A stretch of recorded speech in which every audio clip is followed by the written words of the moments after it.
Hello, everybody, and welcome to the ABT Time podcast. And there's my ABT Time mug, and this is going to be episode 49, coming to you in late March 2023. And everything is booming with the course. We finished last week round 32 with the U.S. Forest Service. Right now, Matt is in the middle of running his first round ever of the course, which is round 33 with Counterpart International, big global nonprofit. We will be starting in another week and a half, round 34, which will be a round combining U.S. Forest Service and Bureau of Land Management, folks from both agencies. 35 is set to go with a global health program. 36 will probably be maybe NOAA or FAA or World Bank or Pfizer. All of our groups we worked with together are all working on lining up next rounds. So that's really nice. We're really building narrative culture at a lot of these major organizations, doing group after group. And everybody, once they get the ABT framework down, they become part of the pool of people that we call on for our narrative gym events, which we're going to be doing too with the U.S. Forest Service. And if anybody wants to observe, send us an email and we'll get you the link. You're welcome to observe those events. They will be on April 5th at 11 o'clock Pacific, 11 a.m. Pacific, and then April 19th, also 11 a.m. Pacific. For today, this is an episode that's going to focus on fire and fire management with two experts from two of the most important agencies involved with fire management in the United States, National Park Service and U.S. Forest Service. Before I bring them on and introduce them, I want to say a few things to kind of set up the discussion. And if there was a key word to underscore what this whole discussion is going to be about, the key word for today is urgency. We're going to talk about urgency in some detail because I've been thinking a lot about urgency the last few weeks, large part thanks to Alison, one of our two guests, who's with U.S. Forest Service, and a few months ago got in touch with me and said that they wanted to do a round right now, the one that we just finished. And the reason they wanted to do it is in relation to fire management, the upcoming fire season, that they really feel the need to up their game for communications, and the ABT framework is a major element that can help with that. But more importantly is that what I began to sense in discussions with her was a tone of urgency, and it's not surprising. This is about fire management. It is really a matter of life and death and property. How do I know that it's about that? Because my house burned up 4 years ago in the Woolsey fire on the California coast. So I've been there and done that. And I know how catastrophic it can be when a community does not prepare for fire. I watched it happen here in the humble little community of Malibu that sat flat-footed here for a year after the Thomas fire hit just north of here in Ojai. I mean, within an hour drive, and set the record for largest fire in the history of the state. And this community just sat here, consumed in their city politics with debates over banning plastic straws. That was the biggest issue probably of the year before the fire came and burned down 600 homes and just ravaged the community. And 4 years later, the scars are still so deep. So many people are trying to build back, and so many people left the community. So I've seen up close and personal how devastating this is as an issue, fire management. And that's what we're going to talk about. So as I say, when I began these discussions with Alison, it was clear this tone of urgency, and it set me to thinking now. It's fascinating where we are with this ABT framework course. We began in April of 2020. No one's ever run anything like this for communications training. Never, I guarantee you. No one has ever put together a course that has been iterated so rapidly and consistently with 20 people like this. We're now approaching our 35th round of it. And at some point, it sure would be nice if somebody else wanted to come in and study what we've got. We don't have the time to study this stuff. We're just too busy training people and getting it out there, out the door into the practical real world, down in the trenches. And that's what's also kind of emerged, is that the people we work with mostly that are drawn to this training are the people that are out there in the practical world. But at the same time, what's become clear to me is this idea of what we might call the urgency spectrum. So when I look at these 30 some groups that we've worked with, you can place them along the spectrum, and at the far, let's call it the right end of the spectrum, we've got the U.S. Forest Service dealing with this urgent issue of fire management. And that's, borderline crisis. And they've come to us with this tone of urgency. At the other end are a number of groups that just really haven't had much urgency.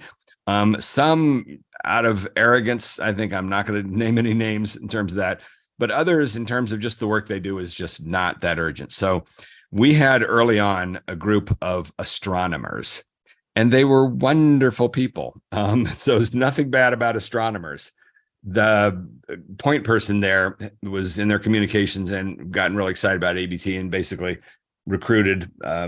They split around to the course, so it was only about 15 or so astronomers, and they all kind of did it. And I don't think that they were charged up on doing it. They didn't come in like, what's this ABT thing? There's more like, we were told we should do this. Let me just read to you the ABT of one of, I went and dug back into their ABTs, and this is not giving away any sort of top secret information, but this was one of the ABTs.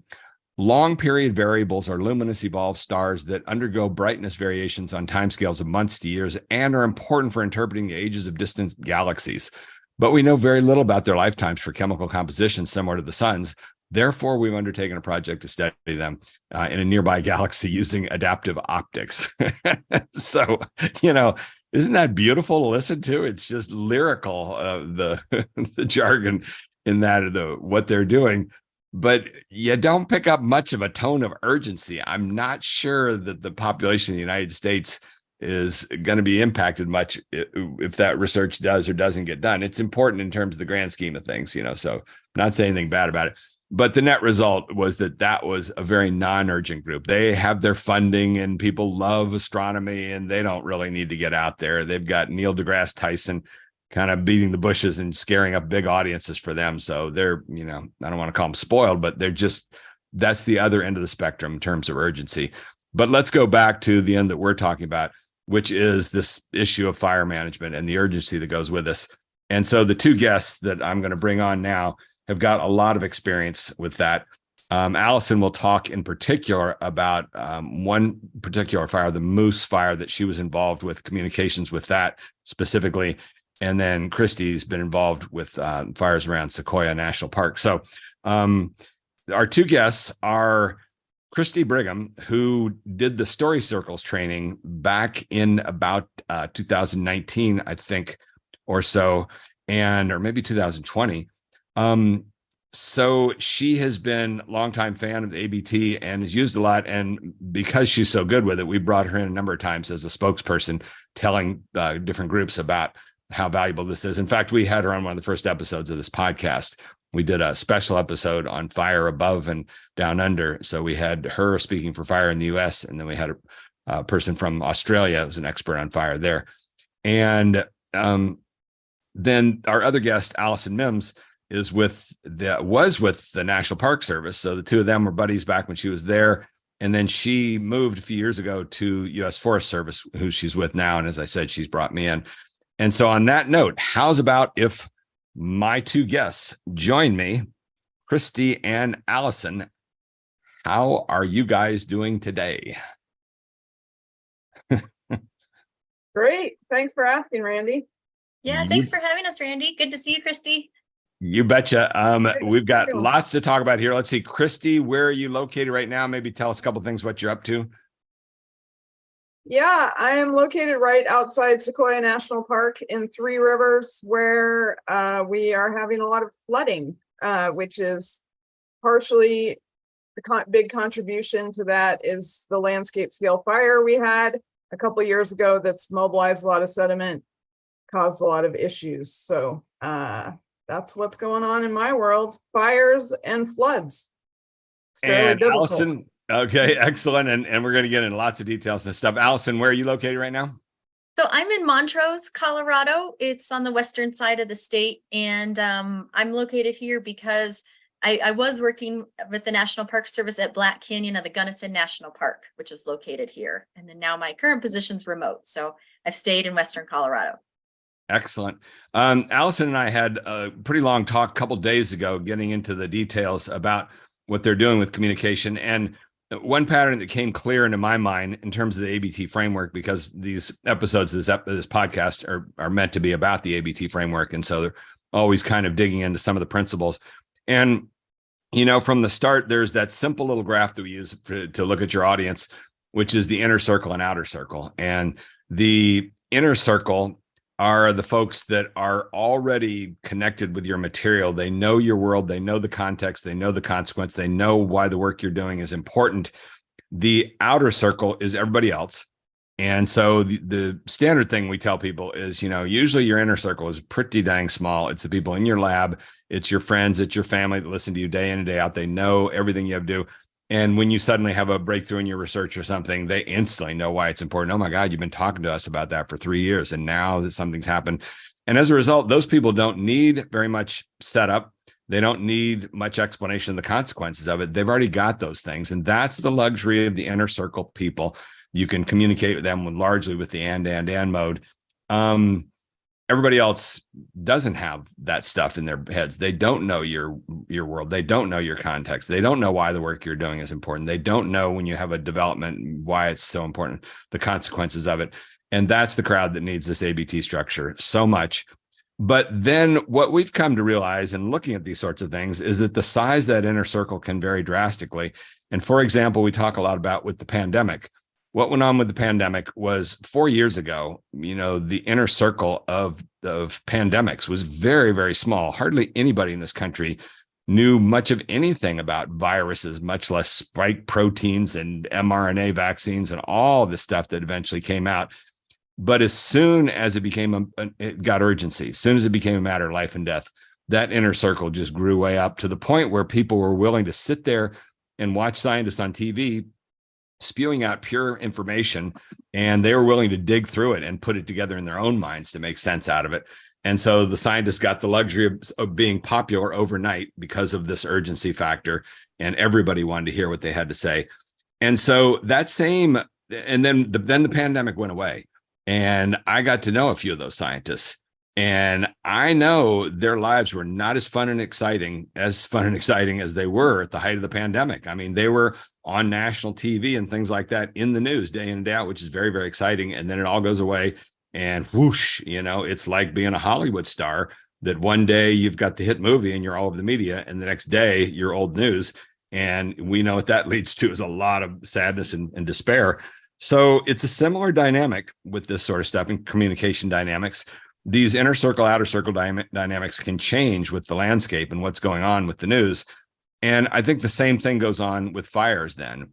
And so what you've got, and you guys can debate this with me and tell me if I'm wrong, but I think after that discussion with you the other day, Alison, the way I see it in terms of these simple little concepts we got is that you've got two different worlds for this fire issue. You've got the world where the fire is happening right this moment, and suddenly the inner circle is enormous. Everybody that's being impacted is ready to listen. They don't, not only do they not need ABT, they don't want ABT. They don't want the spokesperson to get up there that morning, you know, and instead of telling people how to evacuate, say, we've had a 200-year history here with fire. No, shut up, get to the point. What are we supposed to do? That's where you don't want the ABT. Give us the end right then. But then you've got this other world, which is fire preparation. And you've got a lot of people there that don't see the fire on the horizon. They don't smell the smoke. There's nothing going on right now. And I think that's where you really need the ABT. And that's the big challenge. So let's structure this discussion in terms of those two worlds, I think. And what's the terms that we were using for that, Alison? Or do you have a clear couple of terms for? Yeah, I think you could talk about when a fire's happening and it's sort of, you know, considered emergency. That's, yes. I call that maybe incident fire. Okay. We have incident teams, all of that stuff. So we call that an incident. Nice. Okay. And then, you know, some of this other stuff that's maybe related to fire or forest health, better fire management, you know, maybe we call that pre-crisis, whatever you want to call that. Sure. Yeah. And I think they're fairly two different worlds. You have a little bit of overlap, though, I would think, when you've had a fire that's been going on for months. Sometimes you started an incident, and then as it goes along, you end up treating some of your audiences a little bit in that Yeah, sort of yeah, yeah. Well, education and aspect. so there's again, a little overlap, but Yeah. at the extremes, you have incident and sort of forest health prepping. and type I of think fire what you just management. said there is that the fire begins as an incident and then it slowly grades back to the same, the in terms of that inner circle, outer circle dynamic. The inner Mhm. circle blows up big when it's raging. And then with time, it starts to shrink back down. Same thing happened with the pandemic. You know, in the Yeah. very beginning, the inner circle became huge. And with time, people started to get numb to it. And it got harder and harder to communicate with them. And that's when you need these ABT dynamics more and more. That's where you need the butt bombs, as we've termed them in the new book. You've got to have those turns that are going to grab people's attention. So that's great. All right. So we're laying out some of the ground rules for this discussion analytically. So, Christy, can you talk to us a little bit? Does that all make sense to you, Christy? These two terms, incident versus pre-crisis communication. And how about talk to us a little bit about what you've seen there around Sequoia National Park and the big fires there in terms of those two dynamics and your involvement with that. Yeah, I think that's a really good framework, and it certainly echoes my experience. And the issue for us in terms of forest management is that during the incident, everyone's listening to you, but you actually cannot undertake the forest management that you need to do because the park's on fire and it's not safe. So it's a little bit of a terrible catch-22 because you have the most attention and the most willingness to do what you say, for people to hear you and support and do what you say or support what you say needs to happen when the incident's actually happening, but you actually can't do most of that work then. So why can't you do that? Because it takes too much time? No, because it's not safe. The park's on fire. So the sort of forest health and it's a time issue too, like for private property owners. Yeah, everybody runs around with their weed whip and their chainsaw trying to do the 20 seconds that they can before the fire approaches their house. But that's not the way you want to do it, right? Like it's not safe, it's smoky, you can barely breathe. You're supposed to be evacuating. And it's a similar issue for the land management agencies. When I can't execute a prescribed burn the way I want to when the park's actually on fire, I can't do fuel clearance in and around Sequoia Groves when the park's on fire because it's not safe. So I would go beyond even what you guys have set up and say that people hear you the best during the incident, but the messaging that you need about what needs to happen and what it means, you can't give at that point. Have you seen any examples of cases where they've done a good job of the pre-crisis communication and motivating people to do things? I think there has been a history of good pre-crisis communication at Sequoia Kings around prescribed fire, and the idea that we have to do burning in Sequoia Groves to maintain the health of giant sequoias. We've gotten over, the park's been doing that for 30 years and it took a long time and it was helped. We had a pretty significant wildfire in 2015 that smoked out our communities for months. And after that, there was a lot more support for. Okay, wait a second. What do you mean smoked out? So when you have a wildfire, you have no control over what smoke is being produced and where it goes. Mm-hmm. And so when you have these big fires in the Sierra Nevada, you can have a lot of smoke accumulation in the foothill communities, and it can even into the Bay Area, into San Francisco, into Fresno. And when people experience that, it puts into context how little smoke you get from a prescribed fire, because you only light a prescribed fire under certain conditions where smoke's going to dissipate. So I would say pre-crisis management around the need for prescribed fire in these parks has been pretty effective. Interesting. Okay, Alison, let's talk about the Moose Fire you were involved with. First off, can you give us any insights into those two dynamics of pre-crisis communication versus incident communication and what sorts of things were going on? Sure. Yeah, so when the Moose Fire was in Salmon, Idaho, outside of Salmon, Idaho, in the Salmon Chalice National Forest. It's a really big forest. It's really known for a long fire history. It's actually considered one of the most dangerous places to fight fire as a firefighter. Most of them know a lot of the scary stats about what it's like to fight fire there. So that's the forest I went to, and it had a big fire. It was not a prescribed fire. It was like a campfire ring or something that went awry, and it ended up burning more than 100,000 acres near this community of salmon. And so it started sometime early July, and then I came in around, I want to say like week 10 really of the fire. So they'd had a lot of that, evacuation notices. The community is used to hearing about the details, what's on fire, what's not, how to prepare. So when I came in, the previous, 3 days or so prior, there was a huge blow up of the fire, which means really big flames. It ran, many miles at once. There were some high winds, and it got close enough to town that there were big flames that the town could see it. So scared the town. They knew it was going for weeks, but it really came close to town and looked scary. So I come, the flames are down, but everyone's socked in that smoke. Like Christy said, smoke is a really good. Hang on. Let me stop you one moment. Let's dig in there a little bit deeper. I guess that falls under the heading of seeing is believing. You're saying that that's what happened. People were sitting there going one speed, and then when they saw it, things shifted immediately. Yeah. Tell us a bit more about that. Like what did they see? So I wasn't there that day, but I got lots of pictures when I arrived. Hey, just so you know, a few days ago, this is what standing here, what I saw. And I was like, whoa, like wall of flames, like at night, it's red, like very intimidating. And you can like see it from your house, and it's coming. And so very intimidating. So it ended up, the weather, wind, things changed and it died down. But after that, where you have the big burn and the big flames, you're going to have a ton of smoke.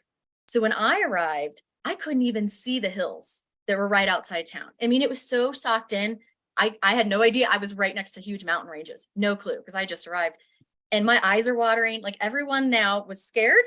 And then now living with intense smoke and feeling that's just a depressing environment to be in when you're just covered in smoke everywhere. So that's how I show up. Like, welcome to the fire. So I'm starting to realize, listening to the public information officer team that was there to help the firefighters and the whole management of the fire. They had a PIO team, so public information officer team, and asking them, what are people asking about? What questions are you getting? How are public meetings going? It just sounds like in general, between what they said and how I was experiencing the staff, nobody's feeling great. Everyone's sick of this. They're scared. They're tired. They want this to be over. This is kind of an awful situation they've all been living in. Nobody's very happy. That's fair. Like, okay, but I'm coming in fresh. So I was starting to realize then that the questions, some of them were evacuation related, but there were rumors going in town. Hey, you guys didn't try and stop this fire.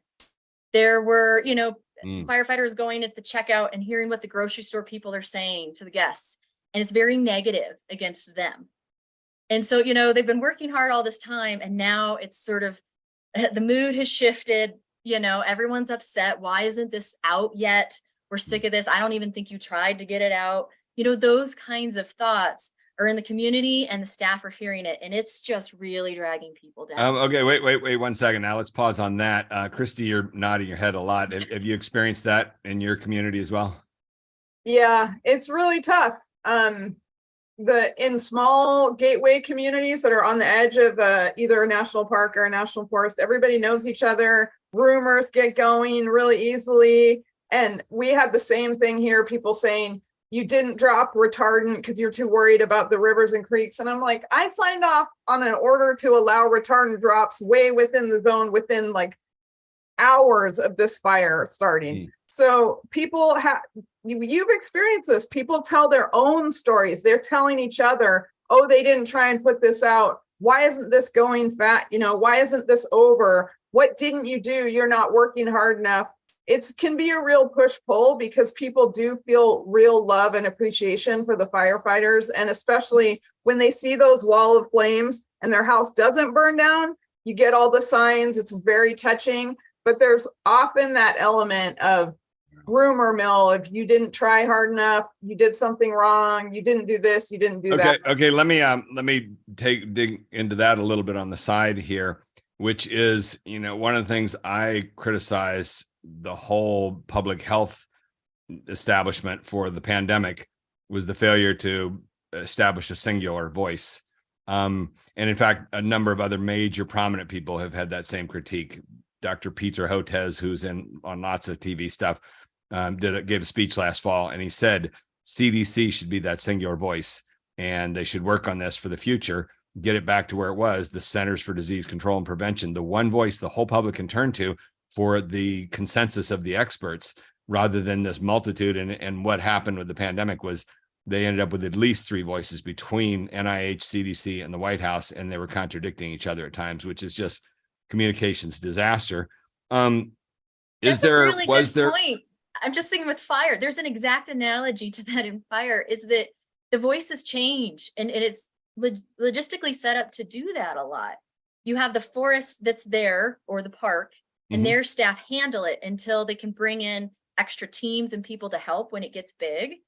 Then the communications primarily turn over to that team. Well, those teams work 14-day shifts typically. And so on these long duration fires, you're now having those public information officer teams and the incident commander, who's sort of the lead of all of the operations and everything. Those people are only there for a couple of weeks, and then they leave. And then the other team comes in and takes care of it. It's just sort of, you can only have people work so many hours, 16-hour days for 14 days straight, and then they got to get relieved. So for a short fire, who's the other team? You said then the other team. There's lots of other teams. So the nation has several, dozens of teams that can come and help. So you have once a team comes in, they can only stay for so long. And if the fire keeps going, which nowadays it's more common that they're big and they're lasting, they hand it off to a new team, and now you've got 2 weeks. Okay, but sort of the face of the team. You're talking about the person. Changing. Yeah, you're talking about the personnel. But does the public ever get confused between which agency is talking to them, or is it always kept clear that? Okay, so so let's start with let's start with Christy on that, because this is one of the core principles of the ABT framework, is the need for the singular narrative somehow, some way. Christy, for around those fires around Sequoia, that's happened. You've had multiple voices and people are confused. Yeah, and it's very similar to what you're saying, Randy. Because we primarily have 3 groups that might be dealing with a big fire. There's the National Park Service, the Forest Service, because we have got a lot of shared boundaries. Well, oh my God. And then there's the Bureau of Land Management. Wow. And also CAL FIRE, the state firefighting agency, as you're familiar with. And they're very different agencies. They have different cultures. They have different firefighting cultures. They have different forest management cultures. So there is not a singular narrative, even around a single fire. And let's dwell on that for a moment here, because I think part of the dynamic, and again, this is me just making this stuff up, but I think we've evolved a society where there's this general ethic of we should hear from everybody and let's give everybody a chance. But that's not the same as strategic communications in the middle of chaos, where this singular narrative is so important. And I don't know that enough is said to get people to understand that you've got to yield to the core principle of people's brains are programmed to respond to the one story. We talk about this in the course of that Nicholas Kristof article that we beat on endlessly, that shows that as soon as you go from the 1 to the 2, you already start to lose connection with the audience. It's just so overwhelmingly important, that singular narrative, and inside of which you want all those voices, but they've got to come together to build a consensus that's the one voice. And then the community, I think, needs to be told this is where you should go to hear that one central voice. And I think that probably does happen in some of the instances, but it's pretty easy, I imagine, for if there's not somebody that's in charge. It's just, too many cooks, all those types of things. Alison, was there any of that with the Moose Fire? Yeah, I mean, I think the teams do a great job of trying to be as consistent when they come. What were you guys doing? What all the platforms, the website, the social media, I mean, same thing, the one place to go. And so they try really hard to sort of do that handoff, and we all have consistent training and things like that. So there is some level of consistency, but I think especially nowadays we're having these larger fires, longer durations. Okay, wait a second. Wait. You just hit an ABT structure right there. You gave us all that positivity. Then you said, but I think nowadays, therefore, I think it's even harder to keep that chain going and being consistent with the one message for months. Therefore, therefore the ABT is helpful. Some of the single messages is helpful. I also think that you start then going sometimes out of the and incident information. And there really is a need. That's why I was pulled in specifically. There's a need for some of that narrative communication to help fill some fire literacy gaps, is sort of what I called it. That after a time. Wait, slow down on that. Explain to it. What do you mean fire literacy? What are you talking about? So I think at the beginning of an incident, you just want the information and you just need to know what to do and all of that. The and. The right. and is fine. But the after a while, we're starting to hear questions, like repeated questions over and over. Like the kind of, if we were doing more logging, how come we're not doing more logging? Logging why are we in this situation? The same thing, you didn't put it out. You didn't try. All of those things come later. And I hear firefighters talking about certain tactics, the things that they're doing, and they may not be fully explaining what's happening and why they're doing it. They're just kind of using shorthand with the public meetings, but they're not explaining some of these things that, if you need to know and evacuate, you don't really care for that explanation. But if you've been living with this fire for months now and you hear these terms and you're not understanding them, we need to then help them understand some of these terms the firefighters are using. And we're not necessarily filling those gaps. And so some of my work there was to fill some of those gaps because it had gone on for so long. People are now really asking these questions, wanting to understand, getting misinformation. And that's where I really used a lot of narrative. Let's help that audience now. Well, this is get an understanding of what's happening. This is a good discussion we're having here for our ongoing discussions with you guys and us and the course and Forest Service and everything else. This idea of trying to use a couple of these super simple tools for getting a bit more analytical in examining the situation. And this is basically a question to be asked ongoing, which is how big is the inner circle? And when the fire breaks out, everybody should be aware your inner circle just blew up to an enormous size, and don't bother with the ABT. Get in there and hand out the information, but know that as time goes on, that inner circle is going to start shrinking, and you need to be able to pinpoint at any given time, roughly, where are we? Where is the inner circle? It's now down to this tiny little group. Therefore, we've got to be working on ABT type dynamics for all the people that no longer feel the urgency. And these are simple little dynamics that I think that we need to keep talking about. And in the course and in maybe even in these narrative gym exercises we're going to do, trying to bring that into some of the shaping of the discussion. So Christy, you got thoughts on that in terms of Sequoia? That is fascinating. And what I hear Alison saying is that as the incident went on and coming in fresh and hearing what both the firefighters were saying and what she was hearing from the community, she realized there was an opportunity to use ABT and narrative tools to build that fire literacy. I think that is really true and is an incredible opportunity if you can capitalize on it. Okay, let me interject now one other element here, which is the MAT template. And you've gotten a dose of that from, Christy really didn't get any of that. The MAT template is something that came out about a year ago. The brilliant Matt David, working with us, came up with this realization that a more emotional, simple, practical application of the ABT is as simple as heaven and heaven, but hell, therefore action. And what that means is trying to go to the public, first off, with painting a picture of heaven. And that's something to consider in terms of this pre-crisis communication. There's no place, I don't think, for the MAT template during the incident. Again, don't give us that narrative stuff. We just want to know the facts right now. The inner circle is enormous. Everything's burning down. Just don't get any of your narrative stuff in the way. But when it starts to back off, that's when you start to have a harder time reaching the people. And that's where the power of narrative is crucial. And I think that it's worth thinking about the MAT template, which is the idea of pushing yourselves to what is your vision of heaven, and using some of that to explain to a community when you first come in about fire preparation. Look, we have a vision of where we want to be with this community. And in a perfect world, this is what it would look like. We would have all this stuff done here, this, and this. And if we do all that, then that's the if-then tool right there. Then we'll be prepared for all these sorts of things.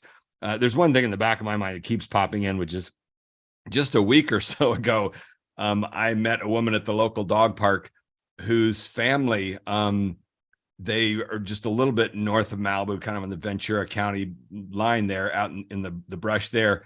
And just 3 months before the Woolsey fire, they got talked into, semi-buffaloed by a friend into hiring this company to come and do this brush management around their property. And lo and behold, the whole property was cleared and their house didn't burn, and all the other ones in that region all burned up. And they got left there, with the one house that didn't go down and they didn't really feel that it was that necessary until all of a sudden the fire hit, and like, oh my God, we're so lucky we did that. Because they didn't feel any urgency at all. They just went ahead and did it in part yield. That's what she was telling me. My dad just kept saying, God, this guy's pressured me so much to do this. I guess we should just give in to do it. And now they're forever thankful. But that is the problem, is when the urgency goes away, how do you reach people? And that is where narrative becomes a crucial thing. And that's where painting this picture of the vision of the future is a motivational element if it's done well. And then you hit the butt bomb. Now that I've told you what things should look like here, now let's take a look at where you are, which is, you got brush everywhere, who knows what. What does that sound like to you, Christy, in terms of pre-fire, pre-crisis communication? Does that make sense? Yeah, I think it's good. And I think what I've seen is that Matt's hell resonates more once you've experienced it. So now when the incident's over, you can go back to heaven and heaven, because we still have some heaven left. And but you just experienced hell, and we're going to have more hell unless we do this. Well, wait. Okay, so that's where you place the other version of the if then. But you just experienced hell, and if we don't get to work now, then you're going to get quadruple hell next time. Yeah. Therefore, once again, this is just a framework to figure out where to put these different elements in the right places that you can motivate people. And the more we're working with it, the more we're really realizing that you've got to begin this stuff when things are non-urgent. You've got to begin it with that picture of heaven. That's your best hope, is to get people buying into where you're trying to tell them to get to. And if they can start to see that vision, then you drop the bad news on them. But look at where we are right now. And that's when they go, oh, well, we better get to work, as opposed to just coming in and ordering them, things are going to blow up here, get to work. And that's what we're learning more and more. Alison, you got thoughts on that for pre-crisis communication? Yeah, and because it was interesting when I came into the Moose fire, it still wasn't over yet. Obviously, they'd had a big, run of the fire, but it had been going on for a while. And that's some of what they were hoping that I could help them with. We not only, clear up some of these gaps, but can you help us sort of enroll, support, and garner appreciation for these future fuel treatment projects? Because this is a big fire, but we've got millions of acres and they're going to need help, and we don't want them in a big bad fire at the wrong time either. Yeah. And so in some of the work I did, it was like a media product, but that's sort of where I led the audience through, then to the end of, this sort of, hey, we're in this harmful cycle and we don't want to be in it. And the painting the heaven would have been a good thing too, but it's like, how do we jump out of this cycle and have the life we really want to live? Yeah. Here are the ways we do it. And then, you give the explanation, and I had different people, logger talk about logging and how grazing helps and all the different tools, but really in that same sort of incident-ish media, wrapping it into leading them through to the end of, hey, we don't want to keep doing this. Like, don't you want to live in an awesome place? Here's now all the things we want you to know. So in the future, when you want to do them, or we're trying to get these things accomplished, we're more on board. We're more on the same team. Yeah. Well, and for the communication stuff, that's where this if then tool is so incredibly powerful. And in so many different contexts. As you saw in the course, we have Diana Padilla come in and talk about the if then tool in writing proposals, completely separate topic. But she was a program officer with NSF in the past. And as soon as she heard us talking about that in particular, that resonated with her so much. That's what proposal writing is about. If you give me this money, then here's what's going to happen. And the problem is, too often people don't articulate that second part. And it needs to be explicit and explained to people. And that's a lot of what this communication is, I think, especially in the pre-crisis mode, which is, if we do this, then here's what we're going to get. If we don't do it, then here's what's going to happen. And there's just an assumption that, everybody knows we need to do this. That's where the communication becomes so important, is to get people seeing the whole picture of where it goes. What stage are you in right now, Christy, in terms of fire management? What are you expecting for this upcoming year? Are you in a pre-crisis mode right now, and what kind of communications are going on? Hard to say. Hard to say. We're having, as you're having, a very wet winter, which is good for reducing large forest fires, but bad for grass and foothill fires. So there'll be a lot of fuel reduction communications. But the big thing for us is we're now trying to update our fire and fuels management plan so that we don't have hell ever again. So it'll be a lot of opportunities for heaven and heaven, but hell, therefore action. Nice. You got any thoughts right off the bat on how valuable has the ABT training been to you and the stuff that you do? I think it's been incredibly valuable, both in times where I have an opportunity to think through and really use it clearly and strategically, but also from taking it and then participating in a narrative gym and doing some other things. It becomes ingrained that you don't start with the bad. You've got to start with the good in any. So we just gave a presentation about reforestation, and my partner had put the first slide was this like devastated thing, and I was like, no, we're gonna start with this soundscapes video of beautiful old growth with birds singing, and then we're gonna show the devastation. Yeah. So it's very good. Very well, useful. and I'll add to that, because it's more than just starting with the happy fun stuff like that. It's also the if then, which is, and if we can be doing these sorts of things, then we can continue to have this wonderful world. That's all got to be set up before you hit the butt bomb of the everything on fire. And I think that, for ages, people have had some sense about, it's not sometimes nice to start an audience with some happy stuff, but this is a bit more analytical and a bit pushing it further than that, which is, in addition to getting people in an agreeable mode, you also want to start early on, dropping the hints of why this is important. If we can do these sorts of things, these are the activities we're about to talk to you about, then we can keep this great thing that we're seeing here. Then you drop the butt bomb. Yeah, that's interesting. Alison, how's about, are you going to do more stuff with the Moose Fire? I mean, it's technically out. So well done. That's good. Yeah. But those kind of problems aren't over. And I've been asked to give lots of presentations. In addition to some of the media I created, I also coached one of the fire management officers to give a presentation to some congressional staffers who had been who requested to come from the angry public. So that experience helping him was extremely successful, about basically the shift from an angry audience to a I'm on your team, how can I help audience? And so I have a feeling that, I will be asked to help with fire incidents when they have situations like that. And to kind of supplement, especially those larger fires, once it's been going on for so long, they need a different kind of communication help.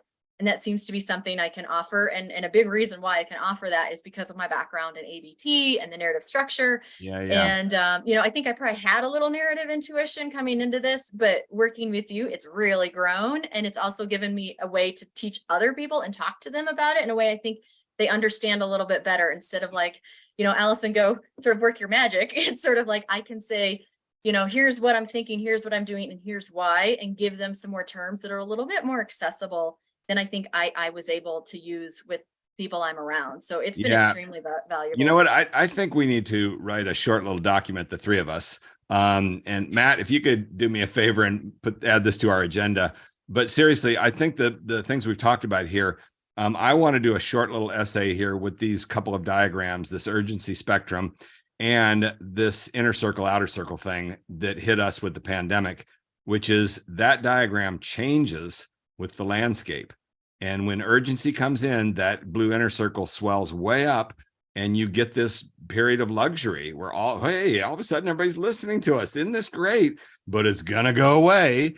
And that's what I'm saying. Some of these epidemiologists I swear they did not have any idea about that when they were in the thick of all the media attention. They really just kind of assume, well, I guess this is the rest of my career will be like this. No, when the urgency goes away, that blue circle will shrink down. Then you'd better have narrative structure and know how to work this stuff around. And it's not like the ABT is a miracle or anything like that. You're still fighting all this attention span and all this misinformation, everything else like that. But at least you're communicating it in the right structure that gives you a chance. And then you just got to find your way to big, powerful voices. This is a real treat for us. The two of you are excellent communicators. And I mean, our track record is clear on this with Christy, because we brought you back for all these events in the Narrative Gym and the podcast and everything else like that. And same with Alison and all the stuff we're doing now. We're going to be doing narrative gyms, things like that. So this is a real treat for us to have two folks that are deep in the system that are already great communicators who got it on the ABT. This is one of the things, we've been on this 10-year journey of explaining this to people. We know this is really powerful. If only we can get the powers that be to pick it up and absorb it. And we're getting there now. This year's been the tipping point. We're working with so many different organizations, but you guys, more than anybody else, I think have brought this element of urgency. Actually, on a parallel note, there is a woman from South America working with the largest group trying to save the Amazon rainforest who got in touch with me a few months ago. And the same deal. They've got enormous urgency there. She just began the conversation by saying, we're losing. We know we're losing and something's got to change. And we've been reading about the ABT. And so I think we're going to put together training with them as well. That's, you got to have a model if you're going to communicate, and it needs to be one that's got some simplicity at the core. And that's what's behind all this. So on that note, thank you guys very, very much. Good luck with the upcoming fire season. Christy, you have any sense of this is going to be a crisis year or not so much? I mean, you kind of just said that with what the rains have done.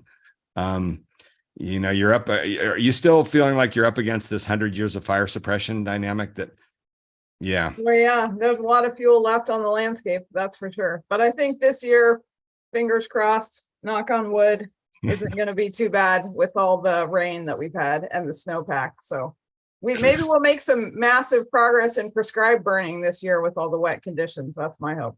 Knock on wood before it burns. Okay. Right. And Alison, yeah, thanks. We've got lots ahead with the narrative gyms that we're doing. And as I say, anybody who wants to be auditors and listen in on those two narrative gyms on April 5th and 19th, get in touch with us. And yeah, it's something that's open for other folks to learn from as well. So cool. Thanks very, very much. I won't be surprised if we have both of you back again sometime in the near future. You're excellent, a pair of experts on this topic. So great. Thanks. Thank you, Randy. Thank you for all you do. Really appreciate it. Yeah, your help has been invaluable. Thank you. That's great to pull us together. It's great. Thank you. Yay. Good to hear that. Okay, thanks everybody, and see you on the next episode, which will be the 50th episode. We got to think of something special to do for that, Matt. So let's get to work on what we're going to do for 50th episode of the ABT Time podcast. See ya.